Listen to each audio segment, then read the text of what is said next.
Hello peoples, நான் லக்ஷ்மி. நீங்கள் பார்த்துருக்கிறது 0%. ரொம்ப நாள் கழித்து ஒரு ட்விஸ்ட்டு ரோகிணி சைடில் அப்படிங்கிறது தான் இந்த கோல் அண்ணாமலை போட போகிறாரு. இந்த கேம் நல்லா தான் இருக்குது. ஸோ அதுக்கு முன்னாடி அந்த பண இஷ்யூஸ் சால்வ் ஆகிடுச்சு. முத்துமீனாவுக்கு ஃபேவராக நிறைய விஷயங்கள் இருக்குது. ரோகிணி சிக்கல இருந்தாலும் அவங்க பண ரிலேட்டடாக அப்படிங்கிற ஒரு விஷயம் மட்டும் இருக்குது. ஓகே, இப்போ நாளை காட்சிகள்னு பார்த்திங்கன்னா நம்மளுடைய அண்ணாமலை அவர்கள் ஒரு புதுசாக ஒரு வேலைக்கு போகணும் அப்படின்ட்டு அவங்க ஃப்ரெண்டு பரம மூலமாக அப்ரோச் பண்ணி ஜாயின் பண்ணுறாங்க. அந்த வேலையில் என்ன மாதிரி டைப் அப்படிங்கிறது எனக்கு தெரியல. பட் ஸ்கூல் பேக்ரவுண்ட் தான் அந்த போர்டெல்லாம் இருக்கிறத பார்க்கும்போது தெரிஞ்சுது. ஸோ இதில் ஒரே ஒரு விஷயம் என்னென்னா, வீக்லி ஒன்ஸ் மட்டும், அதாவது வாரத்துக்கு ஒரே ஒரு நாள் மட்டும்தான் அந்த வேலைக்கு வரணும் அண்ணாமலை. அதனால் முத்தும் ஓகே சொல்லிடுவார். இதில் அவருக்கான ஒரு முக்கியத்துவம் இருக்கும் அந்த வேலையில் அப்படின்னு நான் நினைக்கிறேன். பட் என்ன வேலை அப்படிங்கிறது எனக்கு கெஸ் பண்ண முடியல. யாருக்காச்சும் ஐடியா இருந்துச்சுன்னா கீழே கமெண்ட் செக்ஷன் சொல்லுங்கள். எனக்கு அந்த ஐடியா இல்லை, அதனால தெரியல.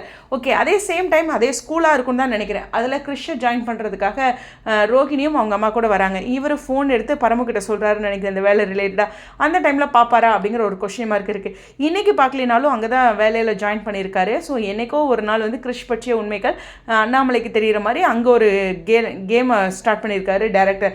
இப்போ நடக்கலினாலும் கண்டிப்பாக ஒரு நாள் நடக்கும் அப்படின்ட்டு.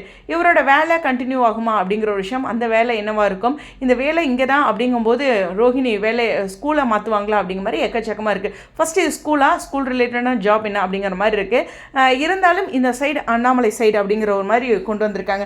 நான் ஒன்று சொல்கிறேன் அப்படின்னா, ரோகிணி பற்றி அண்ணாமலைக்கோ முத்துக்கோ மீனாக்கோ தெரிஞ்சதுன்னா பெருசாக இஷ்யூஸ் ஏற்படாது. விஜயாவும் இங்கே மனோஜ் மட்டும்தான் ஷாக் ஆகி தும்னு குதிப்பாங்க.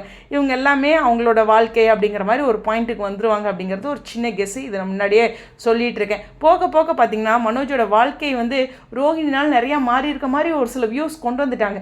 அப்படிங்கிற மாதிரி கொஞ்சம் அவங்களுக்கு ஃபேவராக ட்ராக் போயிட்டுருக்கு அப்படிங்கிறது தான் உண்மையான விஷயம்.